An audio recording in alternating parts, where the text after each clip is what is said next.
Terima kasih Pak Menko.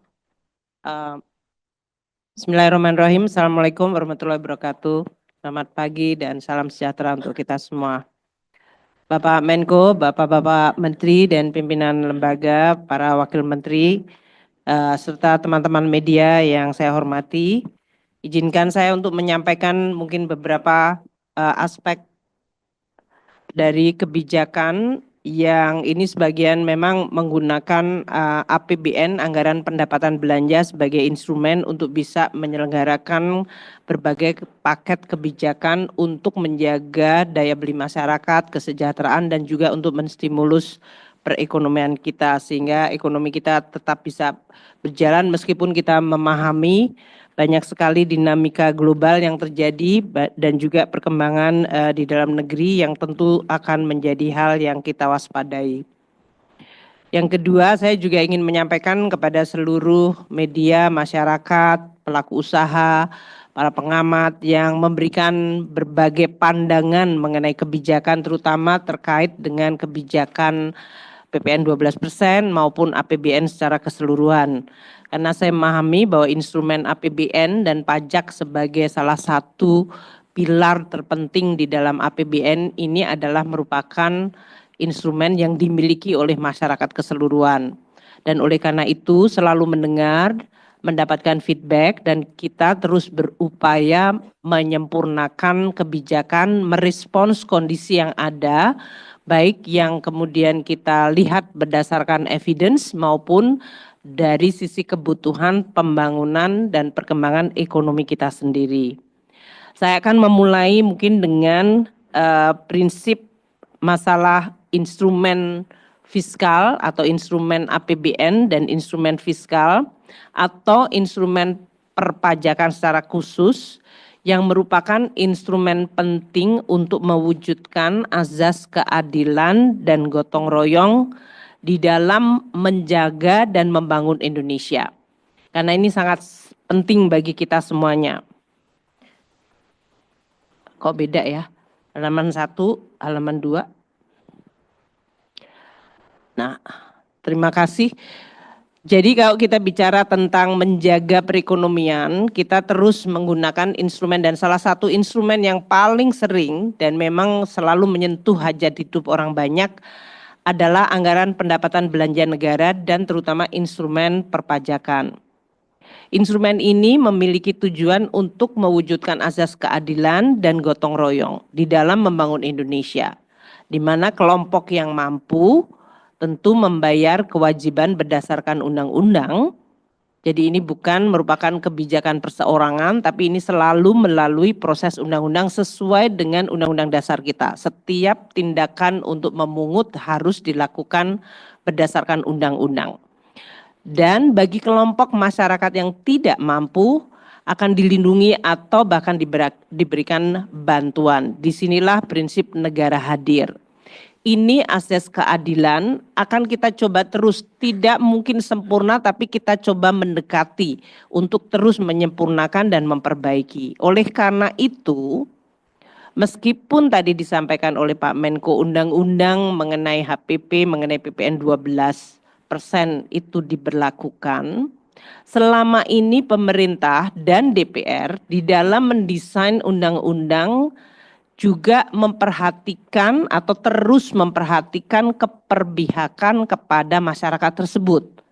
Makanya waktu undang-undang itu ditetapkan, barang dan jasa yang dibutuhkan oleh masyarakat banyak bahkan tidak dipungut PPN-nya atau PPN-nya dibebaskan. Jadi waktu 10% menjadi 11 dan 11 menjadi 12, barang-barang ini bahkan tidak membayar pajak atau PPN-nya dibebaskan. Ini adalah barang-barang yang menyangkut kebutuhan masyarakat banyak. Tadi telah disampaikan oleh Pak Menko, beras, daging, ikan, telur, sayur, susu segar, bahkan jasa pendidikan, jasa kesehatan, jasa transportasi, dan berbagai macam barang dan jasa seperti rumah sederhana, air minum. Total dari barang dan jasa tadi yang tidak membayar PPN, PPN-nya ditanggung pemerintah, seharusnya mereka membayar PPN sesuai dengan barang dan jasa yang lain, tapi karena pemerintah DPR dalam hal ini memberikan keberpihakan, mereka dibebaskan PPN-nya, maka pemerintah yang membayar. Biayanya mencapai diestimasi 265,6 triliun rupiah agar masyarakat terbebas dari PPN untuk barang-barang yang dibutuhkan tersebut. Nah, untuk barang-barang yang masih terkena PPN, namun kita juga dalam hal ini melihat sebagai barang yang dibutuhkan masyarakat oleh kami semua dari kementerian bersama Pak Menko memutuskan untuk barang-barang seperti tepung terigu, gula untuk industri dan minyak kita, minyak curah, minyak goreng curah, itu PPN-nya tetap di 11%. Artinya kenaikan menjadi 12%, 1%-nya pemerintah yang membayar. Dan tentu sesuai dengan masukan dari berbagai pihak termasuk DPR agar azas gotong royong di mana PPN 12 dikenakan bagi barang yang dikategorikan mewah, maka kita juga akan menyisir untuk kelompok harga untuk barang-barang dan jasa yang merupakan barang jasa kategori premium tersebut. Seperti rumah sakit kelas VIP, pendidikan yang standar internasional yang berbayar mahal. Nah, desain paket kebijakan ekonomi ini adalah mencoba untuk selengkap mungkin. Baik dari sisi demand side, karena banyak yang menyampaikan permintaan menurun meskipun tadi Pak Menko menyampaikan indikator dari konsumsi masih cukup bertahan baik.